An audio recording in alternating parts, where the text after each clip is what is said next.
Olá, tudo bem? Pessoal, vamos lá dar continuidade aqui no nosso estudo das EDO de segunda ordem.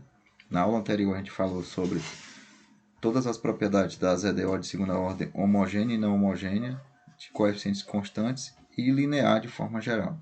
Hoje iremos trabalhar a parte dos métodos de solução, porém nós vamos começar apenas com as homogêneas de coeficientes constantes.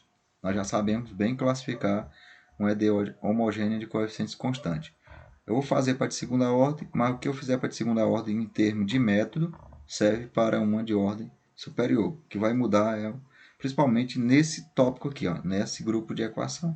É um grupo bem específico, mas a gente vai começar por eles porque eu tenho uma ferramenta própria que ataca todas as EDOs que se encaixam dentro desse grupo. Lembrando, estou trabalhando só com as EDO de ordem superior homogêneas de coeficientes constantes, certo? Então, homogênea, o g é igual a zero, coeficientes constantes, todos aqueles a n de x são números reais, são funções constantes. Então, vejamos. Aqui eu tenho um exemplo aqui, ó, essa aqui é uma EDO de segunda ordem, portanto, é ordem superior, né? Homogênea, porque o g de x é igual a zero, e todos os coeficientes aqui, ó, são constantes. Então, aqui eu tenho justamente um EDO homogêneo de coeficientes constantes. Qual o método que a gente vai atacar, pessoal? Como é que a gente usa? O método é o método da equação característica. O que consiste esse método? Esse método consiste justamente em você fazer essa mudança de variável aqui, ó. Eu não circulei ele, mas a mudança é essa. É chamar o y de e elevado a uma constante vezes x, né? Se o y for y de x. Se for y de t, é elevado a constante vezes t. Tem algum livro que chama de k, eu estou chamando aqui de r, mas não tem problema não. Feito isso, ó, deriva uma vez o y, ó, aqui usando a regra da cadeia, vai ficar r é elevado a rx, deriva a segunda vez, vai ficar r ao quadrado é elevado a rx, e substituir na equação. Quando substituir na equação, eu posso substituir na equação aqui o y linha, né, a derivada segunda, é r2 vezes e elevado a rx. Aqui vai ficar 5 vezes a primeira derivada, que é r é elevado a rx. E 6 vezes y. Quem é y? Pela minha mudança, o y é e elevado a rx. Bom, coloco o e elevado a rx em evidência, divide tudo por e elevado a rx. Aqui no segundo membro é zero, não vai se alterar. Aqui vai cancelar esse, vai ficar só uma equação. Essa equação é que a gente chama de equação característica. Muito bem.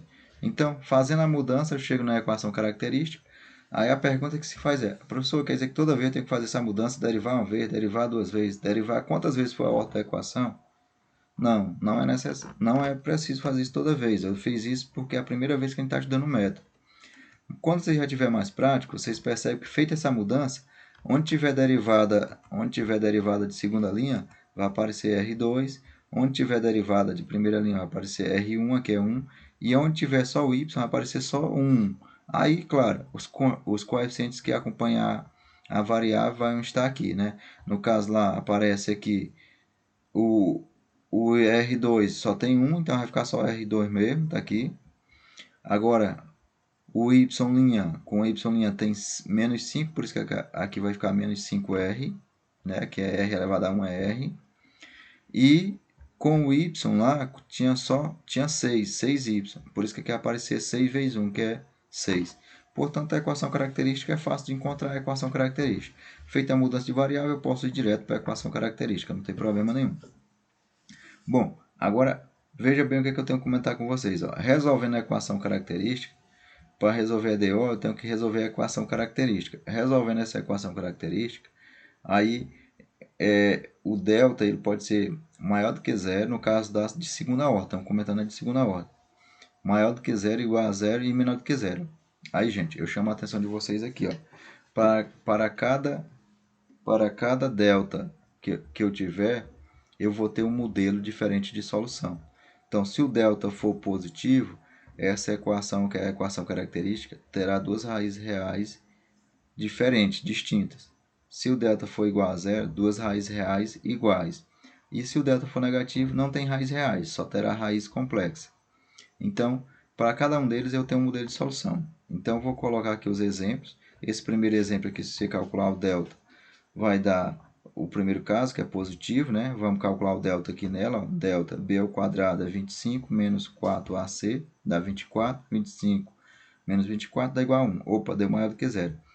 Primeiro caso, quando delta for maior do que zero. Delta for maior do que zero, observe que eu vou ter aqui é R1, viu, gente? Então, eu vou ter R sendo igual a menos B, por isso que fica 5, mais ou menos raiz de delta. Mais ou menos raiz de 1 é 1, dividido por 2A. Só que o A é 1, fica 2.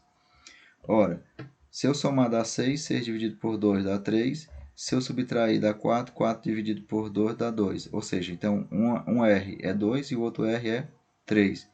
Se eu substituir aqui, ó, gente, ó, o R que eu achei aqui vai ficar uma solução E elevado a 2x, porque um R é 2.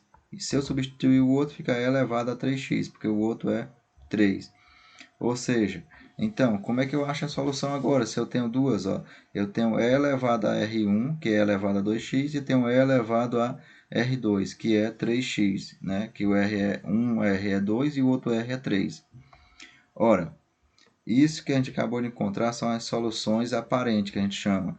A solução geral, como eu falei, depende do delta. Como o delta aqui é positivo, quando o delta é positivo, eu uso o teorema da superposição, porque delta sendo positivo significa dizer já que essas funções aqui são LI, né? Lembra da teoria lá. Se essas funções são LI, então basta eu fazer a combinação linear dessas duas, y1 e y2.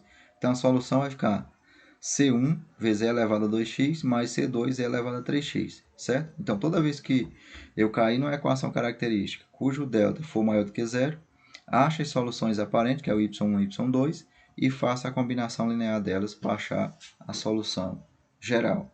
Muito bem. Então, repetindo o método, qual é o método? Faz essa mudança de variável. Com essa mudança de variável, eu chego numa equação chamada de equação característica, resolvo a equação característica, vejo se o delta é positivo. Se o delta for positivo, eu encontro duas soluções reais distintas, portanto, elas serão LI. Se quiser, eu posso testar pelo Wronskiano, posso testar, não tem problema. Lembrando, o Wronskiano eu coloco na primeira linha as funções, na segunda linha, sua primeira derivada. E aí eu percebo que o delta vai ser diferente de zero. Mas, como eu já estou falando aqui na construção, se o delta for maior do que zero, a solução geral vai ser a combinação linear das duas soluções aqui. Muito bem, vamos para mais um exemplo. No segundo exemplo, eu tenho essa equação aqui, ó. Derivada, pode aparecer assim, ó, derivada segunda de y em relação a x, menos 2, derivada primeira de x de y em relação a x, mais y igual a zero. Que é a mesma coisa de y duas linhas, menos 2y' mais y igual a zero. Viu, pessoal? Isso aqui é equivalente a essa. Quem é a equação característica? Apareceu a segunda derivada, vai aparecer o r ao quadrado. Apareceu a primeira derivada, vai aparecer o r e, claro, o coeficiente que a acompanha. E apareceu o y, vai aparecer 1. E o coeficiente que acompanha aqui, que é 1. Claro, aqui eu já estou fazendo direto porque eu já comentei aqui anteriormente, mas eu tenho que fazer a mudança de variável, certo? Então, fazendo y igual a e elevado a x. E chegando na equação característica. Aqui eu já cheguei direto na equação característica que a gente já fez.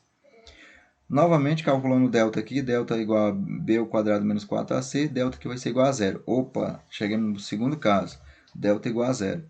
Ora, se o delta for igual a zero, nós vamos ter duas reais iguais, duas soluções para a equação característica, duas raízes reais iguais. Ora, se eu tenho duas raízes reais iguais, eu estou substituindo aqui na mudança, né, na mudança que eu tenho, o R1 e o R2 vão ser iguais, ó. Então, vai ficar y igual a C1 elevado a R1, né? Beleza, mas isso aqui não seria a solução final, por isso que tem esse x aqui, significa que está errado. A mesma coisa, se eu pegar a soma das duas, do jeito que está aqui, ó, C1 mais C2 também está errado. Por quê? Porque as duas aqui são LD, né? Porque é a mesma solução. O R1 e R2 são iguais. Então, para tirar esse problema, o que eu faço? Então, uma delas eu multiplico pela variável independente. No caso, a variável independente aqui é x. Se fosse y de t, seria t. Então, repetindo, quando o delta for igual a zero, eu mantenho as duas soluções, porém, na combinação, uma delas fica sem multiplicar por x e a outra multiplica por x. Por que multiplicar por x? Justamente para tirar a hipótese delas ficarem LD. Por quê? Porque se elas estão no mesmo sentido, quando eu multiplico por x, essa aqui muda a direção. Então elas deixam de ter o mesmo sentido como vetor. Então elas passam a ser LI, deixam de ser linearmente dependente para ser linearmente independente. Então, se eu encontrar delta igual a zero, eu pego E elevado a R1 mais x elevado a R2. Então, como é que fica a solução? Fica y de x igual a C, claro, combinação entre eles, C1 e C2. C1 é elevado a x, porque 1R é 1. Quando eu substituir lá na mudança, vai ficar R vezes x, então como R é 1, vai ficar x. E o outro também vai ficar x, porém, como eu falei, para tirar a dependência linear, eu multiplico essa aqui por x também. Então, a primeira fica sem multiplicar e a segunda fica multiplicada por x. Portanto, a solução geral nesse caso vai ficar C1 elevado a x mais C2x elevado a x. Muito bem, vamos para o terceiro caso. O terceiro caso é quando as raízes, quando o delta for negativo, ou no caso que o delta deu menos 4. Ora, o delta, lembrando aqui, ó, segunda derivada fica R2, primeira derivada fica R, e aqui o y ficaria só 1 e o coeficiente que acompanha, né? Aí lembrando, que eu estou fazendo a nossa mudança de variável. Pode fazer a mudança. Professor, eu gosto de fazer a mudança de variável, derivar a primeira vez, derivar a segunda vez, substituir na equação. Tem problema? Não, não tem problema. Pode fazer assim. Se você fazer a mudança de variável, derivar a primeira vez, derivar a segunda vez, substituir na equação, você vai chegar nessa mesma equação característica aqui. Aí o que, que eu faço? Calculo o delta. Opa, deu negativo. Quando o delta deu negativo, pessoal, olha o que, que nós vamos ter. Ó. Nós vamos ter que a solução vai ter uma parte real e uma parte imaginária. Aí, antes de chegar na solução real, que vai ser combinação de seno e cosseno e de exponencial, eu vou falar para vocês da fórmula de Euler, ou relação de Euler. O que, que diz? E elevado a x é o cosseno de x mais i seno θ. É uma relação importantíssima. Então, grave essa relação. Eu não vou demonstrar ela aqui, mas é fácil demonstrar ela. Usando a equação de Maclaurin e a equação de Taylor, a forma de Taylor, para derivadas, eu consigo montar a função seno em função das suas derivadas e consigo montar a função cosseno em função da sua derivada, e a soma das duas vai dar justamente a exponencial. Portanto, a relação de Euler pode ser demonstrada assim, pela fórmula de Taylor. Ou também tem um argumento trigonométrico também que mostra essa relação. Eu gosto mais da fórmula de Taylor. Então, voltamos ao problema. Encontrei uma solução agora, encontrei um delta negativo. Portanto, agora o que é que eu vou ter? Eu vou ter aqui que minha solução vai ser da seguinte forma. Quando eu encontrar o delta negativo, eu vou ter uma parte real, porque a solução aqui da equação característica vai ser menos b, mais ou menos raiz de delta vai ser ib, vai ser uma parte imaginária, dividido por 2a. Ora, se eu dividir, vai ficar uma parte real e uma parte imaginária. Quando eu pegar esse aqui, que é o R, esse aqui é um R, e elevado lá na mudança, o R elevado aqui, ó, vai ficar uma soma, né, o R. Ora, essa soma que vai ficar aqui, vai ficar justamente o que? Vai ficar soma na potência, é justamente o produto da potência mesma base. Então, vai ficar E elevado a essa parte vezes x, porque isso aqui tudo é o R, vai ficar vezes x. E elevado a alfa x vezes E elevado a ib. Ora, mas E elevado a ib pela relação de Euler dá justamente a soma de senos e cossenos. Então, é por isso que a solução geral vai ficar dessa forma. Aí eu posso até adiantar para vocês. A parte real desse número vai ser o coeficiente aqui da exponencial, né? Da potência da exponencial. E a parte imaginária vai ser a multiplicidade aqui do ângulo, do ângulo do seno e do cosseno. Porque lá na relação de Euler, eu uso aqui, isso aqui é x, aqui é o cosseno de x. Mas se tiver aqui alguma multiplicidade, vai ser o cosseno aqui de alfa x. Então, voltamos ao problema. Aqui eu tenho que a solução